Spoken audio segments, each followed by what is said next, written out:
habeen wanaagsan daawadayaal ku soo dhawaada caawiya caalamka waxaan hay Cabdiraxmaan Bidhaan wararkana waxa ugu waaweyn baarlamaanka Soomaaliya ayaa maanta la mariyay mooshin muddo kordhin ah oo 2 sano ah waxaana waqtiga loo kordhiyay baarlamaanka iyo madaxweynaha warbixin dheeraad ayaan idinka haynaa muddo kordhinta loo sameeyay hay'adaha dawliga ah aqalka sare ee baarlamaanka Soomaaliya ayaa ka hor yimid muddo kordhinta wararka kalena waxa ka mid ah saraakiisha jasiiradda Caribbean-ka ee St Vincent ayaa sheegay in jasiiraddaasi imika ay u eeg tahay goob dagaal kadib markii fulkaanis xigiga halkaasi ka qarxay berrito ayay ku beegan tahay bishii barakaysneed ee Ramadaan balse maxay diintu ka qabtaa ayaan isweydiinaynaa in la istalaalo sheekh ayaa noo martiya ka hadlaya arrimaha Ramadaanka iyo weliba talaalka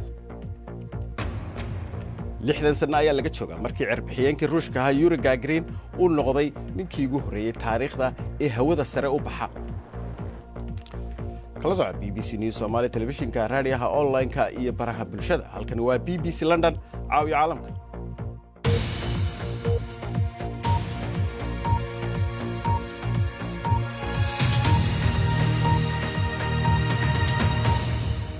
muqdisho ayaynu ku bilaabaynaa caawe madaxweynaha Soomaaliya Maxamed Cabdullaahi Farmaajo ayaa soo dhaweeyay sharciga gaarka ah ee doorashada kaas oo muddo kordhin 2 sanadood ah loogu samaynayo hay'adaha dawliga madaxweynaha iyo baarlamaanka madaxweynaha waxa uu sheegay in xukuumaddu ay waajib ka saaran tahay buri fulinta sharciga la ansixiyay in xukuumaddu ay qaadanayso buri doorka kaga aadan fulinta sharcigan ay ansixiyeen golaha shacabka oo dalka u jahaynaya doorasho toos ah dibna ugu soo celinaya wili shacabka Soomaaliyeed xuquuqdooda dastuuriga ah hadalka madaxweynaha ayaa ku soo beegmaya iyadoo 149 xildhibaan oo kamid ah golaha shacabku ay maanta u codeeyeen in muddada hay'adaha dawliga ah 2 sanadood la kordhiyo arrimaha doorashadana dib lagu celiyo guddiga madaxa bannaan ee doorashada Soomaaliya mooshinka jihaynta doorashada hal xildhibaan oo kaliya ayaa ka aamusay halka 3 xildhibaanna ay diideen madaxweynihii hore Soomaaliya Xasan Sheekh Maxamuud oo hadlay ayaa isna wuxuu yiri isku dayga ah buu muddadaasi buu waa in xoog lagu kororsado waxaan u aqoonsanahay buu afgambi ciidan cawaaqibka ka dhashay buu arrintan waxa mas'uuliyadeeda qaadanaya madaxweynaha waqtigiisu dhamaaday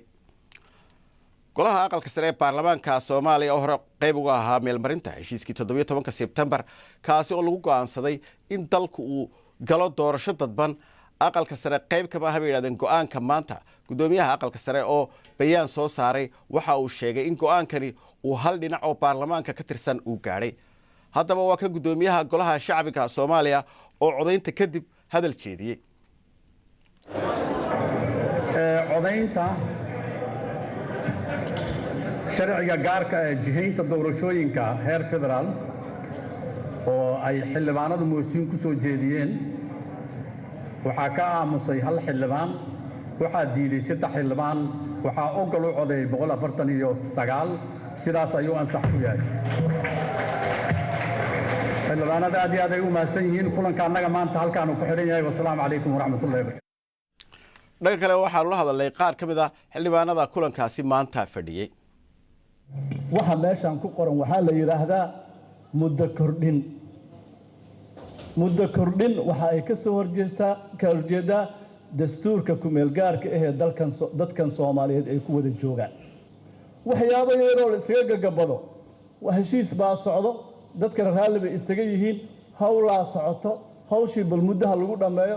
waa jiitantay bal yaanay meeshii faraaq ka dhicin waxyaabo iska jiri karta laakiin aynu soo istaagno oo aynu dhahno maya hadday noo bilaabatay waxaan qabaa waa sharci daro dastuurkeena ka soo horjeeda beesha caalamku wali kama hadlin go'aanka golaha shacbiga maanta uu gaaray hadaba maxaa ka dhalan karaya halkuuse ku dambeyn doona shirka u socday dawladda federaalka iyo dawlad goboleedyada waxa khadka magaalada Nairobi ku jira Professor Cabdi Ismaaciil Samatar Professor Samatar soo dhawow sidaad u aragtaa go'aankan maanta dhacay baarlamaanka ma kula tahay hadiiba uu hirgasho in 2 sanadood ee doorasho qof iyo cod ah lagu qaban karo sida ay sheegteen waliban waad mahadsan tahay dadkuna way salaaman yihiin dawladda imika waqtigeedii dhamaaday 4 sanadood ayay haysatay iyo dhowr bilood inay waxa soo gogol dhigto soo baadho soo dhameystirto dadka doorasho la geeyo bal iska dhaaf wadanka oo dhan in Muqdisho gudaheega doorasho ka dhacdo taana waa la sameyn kari waayay marka sida guddoomiyaha guriga sare uu sheegayo waa sharci darro waxa maanta xamar ka dhacay oo muddo kororsiya iyo baarlamaan doonaya inay 2 sannadood mushaaharadooda sii qaataan 3 bilood iyo badh ayaan soo joogay haddeer xamar ma arag maalin qolooyinka baarlamaanka ama kuwa dowladda oo intay isku yimaadaan ka doodaya diifta iyo daranyada dadka Soomaaliyeed ee xamar ku nool iyo meel walba haya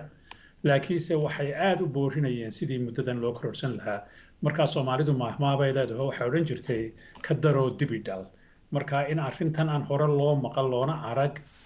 intii ku meel gaarka laga soo gudbay iyo intii ka horeysaba inay timaado u malayn maayo wax khayr qaba inuu ka soo soconayo waxaana laga yaabaa inay dhiilo weyn halkaa ka timaado walaal waan gartay laakiinse waad ogtahay Professor Samatar sida ay dowladda federaalka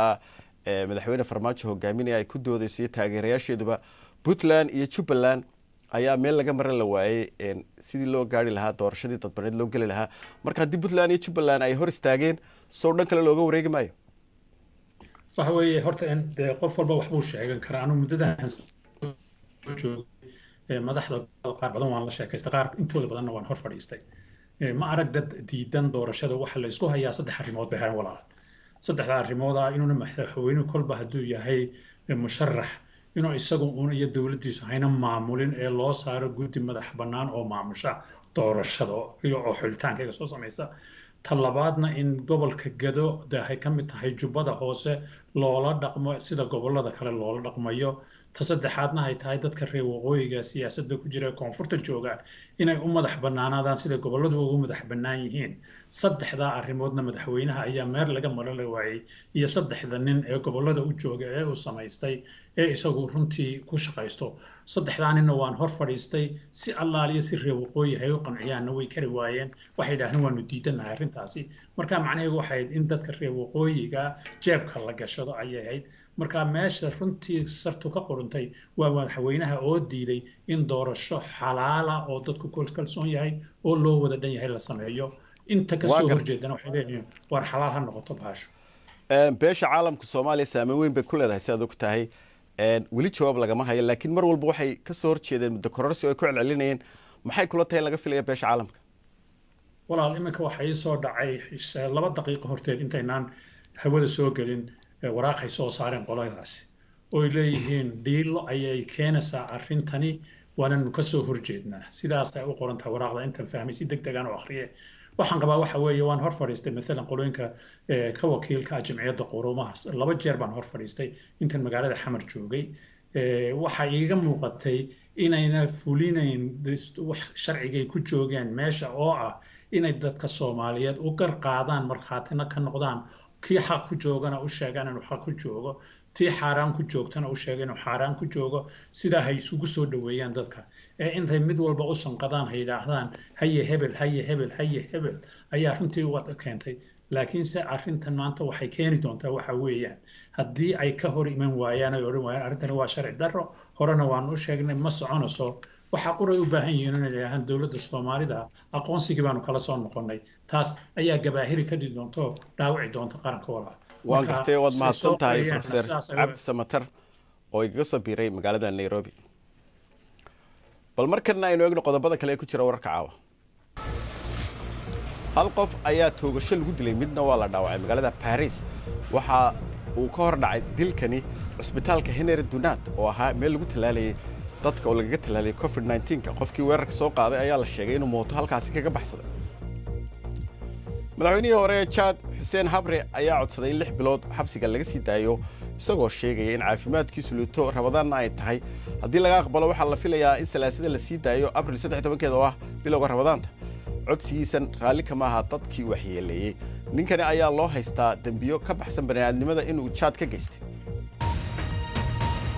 waxaa suurtagal ah in jasiiradda Caribbean-ka ee St. Vincent ay ka dhacdo fulkaano cusub iyadoo halkaasi fulkaana Azufre uu dambas ku qariyay waxa inoo haya warbixintan Ismaan Cabdi Xasan mugdi iyo dambas soo daadanaysa ayaa daboolay dhammaan jasiiradda St. Vincent ilaa iyo markii uu qarxay fulkaanaha La Sofia qarxii hore waxa uu samada u diray daruuro qiiq ah iyo dambas oo kiiloomitiro hawada sare u galay taas oo dabooshay qorraxda kadib waxa uu fulkaanaha korontada ka jaray inta badan jasiiradda dambas madow iyo caddaan isugu jirta ayaa hadda dabooshay wax kastoo ishaadu qabato sida guryaha, baabuurta iyo waddooyinka. waxayna sidoo kale gaartay jasiiradda deriska la ah ee Barbados.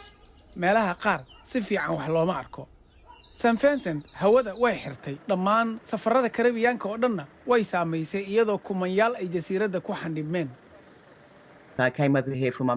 duugta hooyaday ayaan halkan u imid. daqiiqadii u dambeysay ayaa duulimaadkeena la joojiyey. waxaan isku daynay inaan safaaradda helno, balse nasiib umaana helin. baaris bilaash oo covid ayaan marnay. waxaa naloo sheegay inaan safri karno hadda. waxaan u baahannahay baaris hor leh oo covid 72 saacadood ka hor inta aanan u safrin UK. xaggeen ka helaynaa wakhtigan? dabtii ma ogi, xitaa fakir kama haysano. kadib qaraxii ugu horreeyey folkaanaha waxaa xigay dhowr qarax oo yaryar 48 saac ee lasoo dhaafay. su'aasha saynisyahanada hortaalla ayaa ah, ilaa intee ayuu soconayaa? way adag tahay in wax laga yidhaahdo. fulkaanihii 1979 dhowr bil ayuu socday, kii 1902diina 10 bilood ayuu socday. inkastoo aan isku xidhnayn, marka waxaanu ka shakisannahay in si la mid ah aynu arki doonno inuu xiliyo mar kale ee uu qarxo fulkaanihii, kaasoo wata dambas badan. inkastoo folkaanaha la sufiya uu yahay mid mar walba ka qarxi kara dhammaan bariga Karibiyaanka, haddana waxa uu qarxay 5 jeer oo keliya 300 sano ee lasoo dhaafay. dadka jasiiradda way og yihiin inay marayaan xilli taariikhi ah. hal ujeed ayayna wada leeyihiin dadka deegaanka iyo madaxda oo ah inay ka gudbaan iyadoo cidi ka dhiman.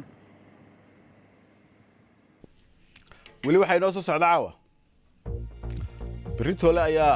hadduu alla yidhahdo rabadaantii la filayaa. waxaanu eegaynaa waxa diintu ka qabto tallaalka.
soo dhawaada wali waxa dawanaysaan caawiyo caalamka iyo Cabdiraxmaan Bidhaan Balaan xusuusiyo qodobada caawa wararka ugu waaweyn. baarlamaanka Soomaaliya ayaa muddo 2 sanadood xilka kororsaday iyagoo madaxweynahana xilka u kordhiyay. saraakiisha jasiiradda Caribbean-ka St. Vincent ayaa sheegay in jasiiradooda ay noqotay sidii goob dagaal oo kale markii halkaasi fulkaano isku xiga ka qarxay. waxaa beritoole la filayaa inay bilaabanto bisha barakaysan ee Ramadaan. haddaba iyadoo bilaamaysa ayaa waxa lagu jiraa waqtigii safmarka viruska corona waxaana culimada dalkan Britain ay sheegeen iyo dhakhaatiirtuba oo ay ku biirinayaan dadka in la sii wado qaadashada talaalka. culimaduna waxay leeyihiin talaalku jidhka nafaqo ma siinayo sidaas darteedna ma jabinayo soonka. Junayd Faarax ayaa warbixintan ku eegaya. xarunta islaamiga Al-Abbas ee ku taala magaalada Birmingham ee dalka Ingiriiska ayaa ka mid ah goobo badan oo lagu cibaadeysan jiray balse haatan isku bedelay xarumo ay dadku talaalka ka qaataan si looga hortago fayraska. Allahu Akbar. waxaa jiray aragtiyo kala duwan oo ay culimadu ka qabeen talaalka, laakiin hadda waxaa aad la isugu waafaqay in talaalka COVID-19 uusan jabin doonin soonka. waynu ognahay in ay jiraan dad badan oo muslim ah oo waxoogaa ka walwalsan qaadashada talaalka COVID-19 iyaga oo sooman, halka qaarna ay aaminsan yihiin in talaalku uu jabiyo soonka. laakiin xaqiiqdu talaalku ma jabiyo soonka sababtoo ah ma ahan quud nafaqo kuu noqonaya. marka waad qaadan kartaa talaalka COVID-19 adiga oo sooman. ramadaanka sanadkan ayaa aad uga duwanaan doona kuwii hore, sidaa darteed ay ururka islaamka UK daabaceen fariimo ku saabsan sidii ay muslimiinta dalkani si badqab ah ku soomi lahaayeen sanadkan. inkastoo ay dadka laga tirada badan yahay qabeen shaki weyn, ayaa haddana howlahan ay wadaan ururadani keentay inay dadku talaalka qaataan. waan ognahay in intii u dhaxaysay bilihii Janaayo iyo Maarso ay aad sare ugu kaceen dadka madow, Aasiyaanka iyo kuwa laga tirada badan yahay ee qaadanaya talaalka, taasoo runtii ifafaalo wanaagsan ah. in sidaasi dhacdana waxaa mahaddeeda lahaa ururada asaasiga iyo diimaha ku dhisan oo wacyigelin weyn sameeyay si looga hortago wararka khuraafaadka ku dhisan. qaar ka mid ah goobaha talaalka UK ayaa furnaan doona ilaa iyo fiidkii si ay bulshooyinka muslimiinta ay u qaataan talaalka furka kadib. laakiin fariinta ay waxda caafimaadka UK iyo hogaamiyaasha muslimiinta wadaan waxay tahay inay dadku talaalka qaataan xitaa haddii ay sooman yihiin. haddaba waxaa khadka Skype-ka magaalada London ku jira Sheekh Cismaan Xaaji Usuuli oo ka mid ah culimada Soomaaliyeed. Sheekh Cismaan, soo dhawow. Ramadaan mubaarak. bal kelmadii laba haddaad ka odhanayso bisha barakaysan ee Ramadaan ummadda Soomaaliyeed muslimka aad la hadlaysid. بارك الله فيك أخي، جزاكم الله خير وأدوهي برمضان الكريم، رمضان مبارك. نعم بشان وبالبركة سنة مسلمين كقدوم بلها كلا. إلهي سبحانه وتعالى حنكبرينا وبالإلهي سبحانه ذاتك عافية وإلهي دي مدافع وصية وبالإلهي سبحانه وتعالى القرآن كأسود جي القرآن كانوا ومدة السور كذا مركا إلهي سبحانه وتعالى حنكبري بشان إن إلهي نقول يمد برارة ومدة المسلمين مركز الجوجان أي نبض يكون صومان وحي بلاينها إلهي سبحانه وتعالى كاين وحن كبورنا تذكر إن الدعاء بديان مشان وكلا النبي عليه الصلاة والسلام وحده جرى أصحاب تيسا خاصة تمك دنبا إن يراه اللهم إنك عفو تحب العفو فاعف عنا إن لبضي إلهي عفس كيسا ومد إسعفسو إسكال ميسو تذكر مساكين تأه أي دباتي السنة أنا هيري كرين أفرك إن لقى فكر وقف كسو نفسي وكفكرين معايا لي صونك هدفك اللي قال لي معها إن القاج اسكو جشد كلمة بل وحوي إنك كما كتب النقطة تذكر متقين إلهي وشيء نوبت اللي قلنا لغفر لي أنا إتهبة كتب عليكم الصيام كما كتب على الذين من قبلكم لعلكم تتقون إن ضد متقين أن نقنو اسكو إمرنا واسكال بينه وأن وح ورقة بسنه وأن سعفينه سائله سبحانه وتعالى أنا جنوع فيه. وقرت الشيخ ما هتصنت جزاك الله. بريتولي سو عالم كإسلام كجودهان سير رسمي لو مسوميه. نعم أنت بدل ما لقيتهم يا حالة لما مسوم كرين عاو هذا السعودي حتى ويشجعين ومحكمة العليا وإعلانيسي إن بيش الأركي هذا الوإعلانيين بقى حسابها فلقين ونشجعين إن حالة معقولة إن الأرك لكن بري عاو الأرك كربيش إن شاء الله. sheekh su-aashan ku weydiina waxa weeye waad ogtahay iminka waxaynu ku jirnaa waqti adag oo safmarka ah marka talaalka ayaan warbixintii aad inaga horreysay kaga hadlaynay culimada ingiriiska joogta iyo dhakhaatiirtu waxay dhahdeen ha la istallaalo iyadoo la sooman yahay maxaad midhiya laba ka odhanaysaa taasi? نعم ورنتود وسيدة شيء وتلالك نفقة معها سيدة عربدها وعربد كلي وفلا بدأ الصومال يقانون نفقة أي أصلا كجيبسة لكن عربدها كله وحتى ذاتك داوين كله سوق ورا من سولين كستوراي تنقرب كله إسكاك الدراي تنسين أصلا كم جيبسة وحيابها صون كجيبي كم جبسة مركا معكم برارين ذاتك إن حجة كديجان صون كإنك جيبني سا صون كم جيبسة ومسألة متفق أي أنت بدن علماء أي شيئان مركا asagoo qofka sooman ayuu istilaali karaa asagoo qofka sooman ayuu dhiig iska qaadi karaa hataa dhiigga markaa test bala test leedahay waa iska qaadi kartaa dhiig laga qaado soonka ma jibinayo waa gartay waxaan kusoo gabagabaynayaa waad og tahay waqti baan ku jirnaa iyaduna dee saf markii socdo xaggii salaadii taraawiixdii iyo isu imaatinkii waa badnaan jiray bisha barakaysan ee ramadaanka iyada maxaad ka odhanaysaa sheekh nacam anaga haddaan ahda qoladii masaajidada itixaadda masaajidka sharar ayaan yeelanay inta badan masaajidada ayagoo duruufahaas fiirinaya salaadii jus lagu tukan jira waa soo gaabina masaajidda qaarkood waxaa lagu tukanayaa ragcooyin yar 8 ragca ayaa la tukanayaa iyo in yar inaan lagu daahin masaajidka ayadoo la ilaalinayo social distancing iyadoo la ilaalinayo sidoo kale sunnadii aan bixin jirnay oo masaajidka ku bixin jirnay waan joojinay waxaasoo dhan ayaa tallaabooyinkaasaan qaadna oo wanaagsan aan ka hadlayno maxaa yeele qofka caafimaadkiisa iyo nafta in la xafido waxay ka mid tahay daruuriyaadka islaamka ay ka mid tahay marka si aan u kulmino cibaadadan inaan godano wixii nafta ilaalinayn aan ilaalino marka go-aanadaasaa la gaaray insha allah aad baad u mahadsan tahay ramadaan mubaarak sheekh usuuli oo khadka london kaga jiray bal imikana ciyaaraha ayaan hore ugu soconaya caawa iyo horyaalka kubadda cagta ee ingiriiska premiershipka kooxda ka sii laalaada horyaalka ee safka xagga dambe kaga jirta waa west bromwich ayaa southampton ay isqaabilayaan brighton waxay la kulmayaan iyaguna everton shalayna manchester united ayaa wacdara ku dhigtay tottenham 3-1 ayay ka badiyeen leicester waxaa garaacay iyagana west ham 3-2 arsenal abaarti ayay ka baxeen 3-1 ayay ka badiyeen sheffield tottenham ayaa sheegay inay eegayaan tallaabada ay qaadanayaan ee ugu habboon bay kadib markii ninka weeraryahanka u ah ciyaaraha Son Heung-min si cunsuriyadaysan oo fool xun loogu weeraray baraha bulshada shalay ayaa la weeraray kadib markii kooxdooda ay Manchester United ka badisay ciyaartooygan u dhashay Korea ayay isku dhaceen ciyaartooyga Manchester u ciyaara Scott McTominay taasi oo keentay in gool loo ogolaan waayo Man United cunsuriyada ciyaaraha kubadda cagta ayaa imika aad u sii badanaysa maanta waxay ku buuxsantay 60 sanadood tan iyo markii qofkii ugu horeeyay uu baxo hawada sare ayaa u baxay waa Yuri Gagarin oo dunida ku soo wareegay waxay uga dhigan tahay inuu noqday haliyey ka tirsan taariikhda midowga Sovieti maadaama ay kaga horumareen Mareykanka tartankii hawada sare lagu jira waqtigaasi iyadoo haddaba imika jiri doonaan dabaaldegyo badan oo ka dhacaya guud ahaan dalka Ruushka oo lagu xusayo sanad guuradaasi ayaa waxa warbixintan inoo haya Mawlid Xaaji Cabdi oo eegaya bal BBC warbixinta ka diyaarisay hawlgalkaasi taariikhiga ah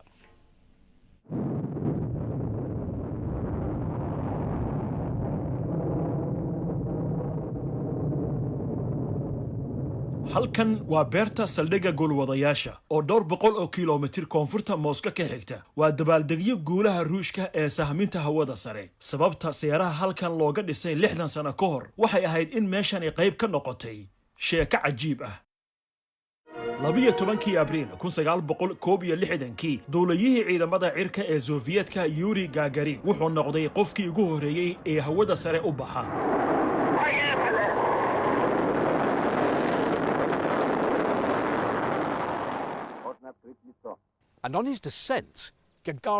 soo digistiistii Gagarin waxa uu ka soo baxay baarashuudkii yar ee uu ku jiray halkan ayuuna ku soo degay goobtan waagaas waxay ahayd dhul beereed yaab ayay aragtay gabar xilligaasi 5 jir ahayd oo baradho beeraysay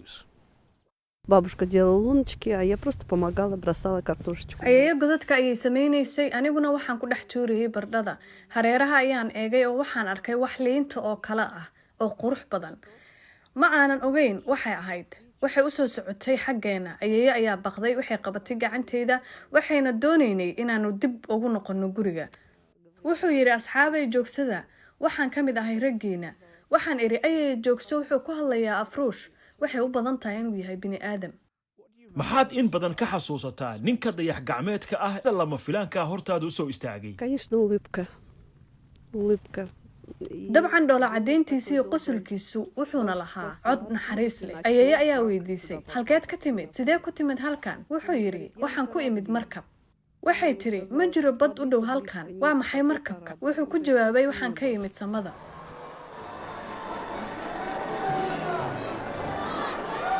Раскрывай объятия столицы.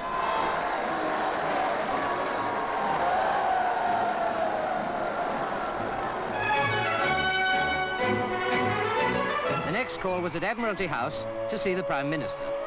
Mr. Macmillan said, he's a delightful fellow, which just about sums up what everybody thought. sidee u dareemaysaa inaad qayb ka ahayd taariikhda ah Я считаю, что в жизни мне очень повезло. waxaan u malaynayaa inaan aad u nasiib badanahay inaan noqdo qofkii ugu horeeyay ee salaama anigoo bardho la beeraya ayeeyo waxaan ku faraxsanahay inay ahayd cirbixiyeen Soviet oo samada uga soo degay barteena boqolaal dad ah ayaa tan iyo xilligaasi u safrayay hawada sare laakiin hal nin ayaa ugu horeeyay dadka ruushku si weyn ayay ugu faanaan xaqiiqdii inuu yahay wiilkoodii Yuri Gagarin kaasi oo taariikh sameeyay markii uu u duulay xidigaha xusuusno wararkii ugu dambeeyay BBC Somali waxaad ka heli kartaan bbc.com/somali haddii aan idinku celiyo wararka qodobka ugu weyn waa baarlamaanka Soomaaliya oo 2 sanadood ku daray madaxweynaha Soomaaliya Farmaajo iyaguna 2 sano ku darsaday aqalka sare iyo mucaaradka ayaa cambaareeyay muddo kordhinta aqalka hoose baarlamaanka Soomaaliya sameeyay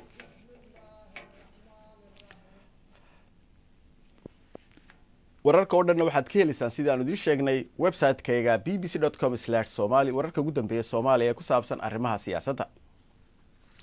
intaas ayaan kusoo gabagabeynayaa caawiya caalamka anoo Cabdiraxmaan Bidhaana waxaan idin leenahay waa mahadsantihiin nabadgelyo